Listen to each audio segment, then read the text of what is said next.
Love infinite channel में आप सभी का बहुत बहुत स्वागत है। आशा करती हूँ आप सभी बहुत अच्छे होंगे। परंतु ट्विन फ्लेम जर्नी या स्पिरिचुअल जर्नी, इसमें आपको थोड़ा सा पीछे मुड़ने जैसा दिखाई दे रहा है, ऐसा महसूस हो रहा है। तो क्या आप पीछे जा रहे हैं? क्या करना चाहिए? जबकि जब आप बहुत मुसीबत में थे, यानी फाइनेंशियल क्राइसिस भी थे, इमोशनल क्राइसिस भी थे, कोई संभालने वाला नहीं था, पूछने वाला नहीं था, तब भी आपने सिर्फ ईश्वर के बल पर, बिलीफ एंड फेथ के बल पर हर मुसीबत का सामना किया। लेकिन अब क्या हो रहा है आपको? अचानक आपको अपना हक, एक जिद और समटाइम ग्रीडीनेस सी फील हो रही है, एक लालच सा, और ये लग रहा है कि हमें भी मिलना चाहिए। मान लीजिए आप मैरिड हैं और आपको ये लग रहा है कि देवरानी जेठानी इन सबको तो हक मिल रहा है, हमें तो कोई पूछ ही नहीं रहा है। हमें क्यों नहीं हमारे इन लॉज पूछ रहे हैं? हमें क्यों इतना अबैंडन या नेग्लेक्ट किया जा रहा है?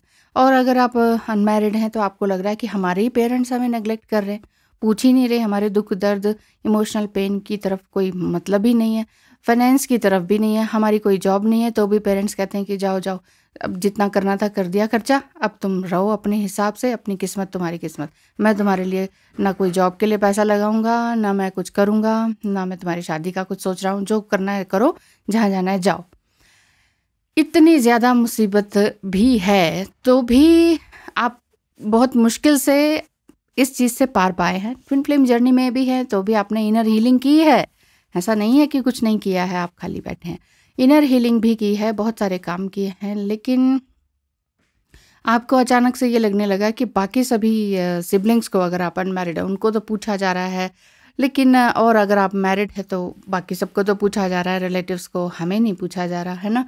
तो बिकॉज़ आपको ये फ़ील हो रहा है कि वी वर्थ इट, हम भी कुछ हैं, तो हमें भी कुछ मिलना चाहिए। हमें सब बेवकूफ़ क्यों समझ रहे हैं? यानी आपको ये लग सकता है कि मुझे अब कोई किसी भी रूप में यूज़ नहीं कर सकता, बेवकूफ़ नहीं समझ सकता। अब मैं किसी को भी नहीं छोड़ूँगी या छोड़ूँगा, ऐसा कुछ मन में भी आ रहा है। ऐसी इस तरह की जो आपकी इमोशंस है, मैं ये नहीं कह रही कि आप इसी इमोशंस में बह रहे हैं। मैं ये कह रही हूँ कि आपने इनर वर्क भी किया है, इनर हीलिंग भी किया है, इवन बहुत से कोर्सेज भी जॉइन किए हैं, अपने आप में मस्त हैं, लेकिन जब आप बहुत अच्छा चल रहे हैं तो लोगों से ये बहुत बर्दाश्त नहीं हो रहा, तो ऐसा लग रहा है कि वो अटैक सा कर रहे हैं। तो ऐसा क्यों हो रहा है? अगर ऐसे इमोशंस आपको आ रहे हैं तो पहली बात तो ये समझिए कि इट्स ओके, एब्सोल्युटली ओके। जो हो रहा है वो आपके इमोशंस के साथ, वो बिल्कुल ठीक है। ऐसा होता है क्योंकि ये स्टेज, अब मैं बताती हूँ क्यों हो रहा है। क्योंकि ये स्टेज जो अभी आपकी है कि मुझे क्यों नहीं पूछ रहे, मुझे कोई बेवकूफ़ नहीं बना सकता, मुझे भी तो मिलना चाहिए, ये वाली स्टेज, इसमें आप हाँ हल्का सा पीछे ज़रूर जा रहे हैं। क्योंकि स्पिरिचुअल अवेकनिंग की ये 4th स्टेज है, जिसमें आप अपने स्पिरिचुअल पाथ से पीछे की ओर मुड़ने लगते हैं। बहुत ही चैलेंजिंग स्टेज है ये। अगर इस स्टेज में स्टक हो गए तो वाकई आप पीछे जा रहे हैं। स्टक हो गए या एकदम अग्रेसिवनेस को आपने, जैसे जैसे एक बहुत ही भोला इंसान है, उसको बहुत यूज़ किया जा रहा है, बाद में उसको लगता है कि नहीं बस अब और नहीं, तो अब तो मैं फिर डाकू ही बन जाता हूँ, जैसे फिल्मों में दिखाते हैं। ऐसी वाली स्टेज और इमोशंस वाली आपकी स्टेज है तो समझ लीजिए ये स्पिरिचुअल पाथ की आपकी 4th स्टेज है, जो कि मैंने पहले भी बताया था, जिसमें लूजिंग द पाथ था। क्योंकि आपके थॉट्स, इमोशंस, स्पीच, बिहेवियर, ये आप जब आपने चेंज करने लग जाते हैं तो ये इजी टास्क तो होता नहीं है। जब आप अपने आप को चेंज कर रहे हैं और बिल्कुल न्यू फॉर्म में लेकर आ रहे हैं, और तभी आपके कार्मिक्स, नार्सिसिस्ट, रिलेटिव्स, पेरेंट्स और इन लॉज या स्पाउस आपको इतना ज़्यादा ट्रिगर करने लगते हैं, इतना ज़्यादा ट्रिगर करने लगते हैं कि आप होपलेस एंड हेल्पलेस फील करने लगते हैं। यही बात है कि अगर आप होपलेस एंड हेल्पलेस फील कर रहे हैं तो ये ना करें, क्योंकि डिवाइन जर्नी है, और ये समझिए कि ये डिवाइन टेस्ट है। डिवाइन से ही हेल्प मांगने से आपकी अटकी गाड़ी बाहर निकल पाएगी।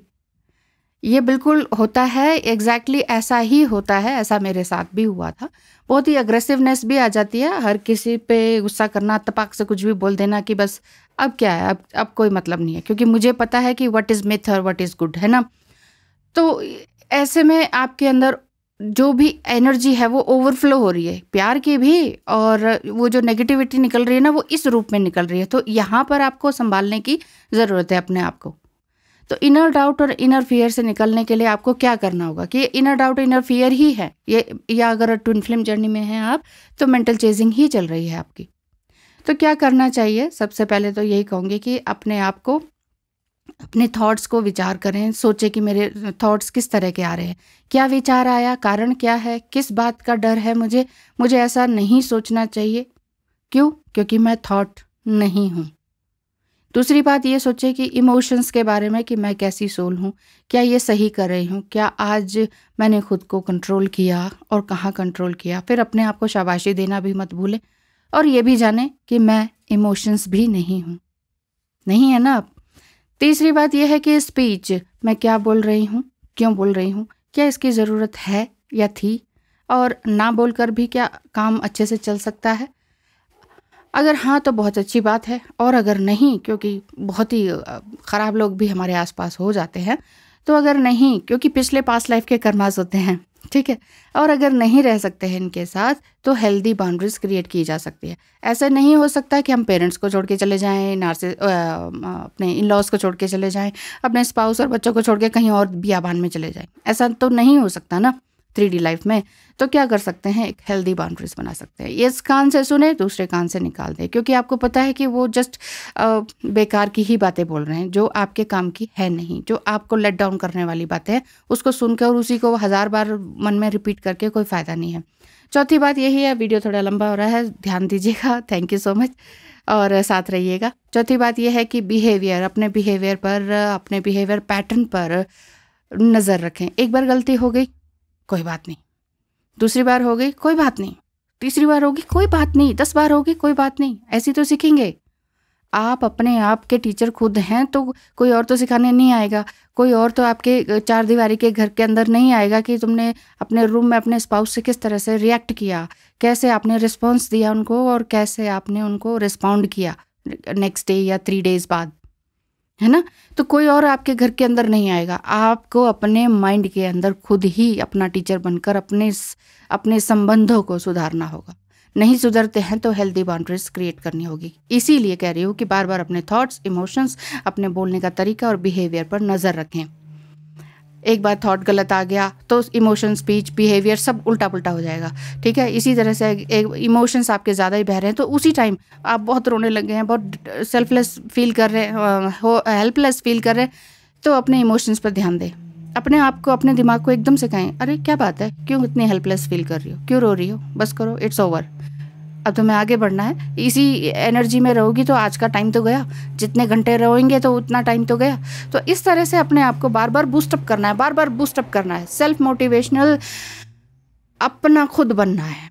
तो बिहेवियर, अगर आप अपने थॉट्स, इमोशंस एंड स्पीच पर कंटिन्यूसली ध्यान देंगे तब आप अपने बिहेवियर को भी चेंज कर पाएंगे और एक हेल्दी बाउंड्रीज क्रिएट कर पाएंगे। बिल्कुल भी मत भूलिएगा योगा, मेडिटेशन, जर्नल राइटिंग और अपना थिंकिंग पैटर्न पर जोर देना बिल्कुल भी मत भूलिएगा। और इसके साथ साथ सॉल्ट बाथ भी ले सकते हैं, स्मजिंग कर सकते हैं घर में, रूम में, और राइटिंग और विजुअलाइजेशन इस तरह से कीजिए कि मेरे साथ सब कुछ अच्छा हो रहा है। या फिर आप ये भी कह सकते हैं, जिनसे डिवोर्स चाहते हैं या होने ही वाला है, आपने एस्ट्रोलॉजिकली दिखा भी लिया है, तो फिर ये लिखिए कि मेरा इनसे डिवोर्स हो गया है। और अगर नहीं तो आप ये कहें, आप ये डिवोर्स भी नहीं लेना चाहते, लेकिन वो आपको प्यार करते हैं, आप भी उन्हें प्यार करते हैं, लेकिन गलतियां दोनों तरफ से होती जा रही हैं, बढ़ती जा रही हैं।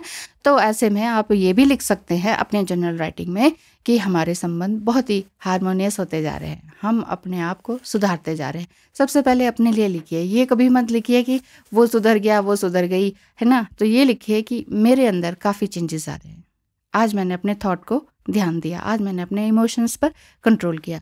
थैंक यू सो मच मेरे साथ अभी तक बने रहने के लिए, बहुत बहुत धन्यवाद है। और आप हमेशा इसी तरह से आगे बढ़ते रहें, अपना टीचर, अपना गुरु ज़रूर बने, क्योंकि स्पिरिचुअल जर्नी में ये वाला फेज़ आता ही है और इस फेज़ को जीतने में ही आपकी जीत है। ये समझिए, ये डिवाइन आपसे टेस्ट ले रहे हैं और इस टेस्ट में आपको पास होना ही होना है। धन्यवाद।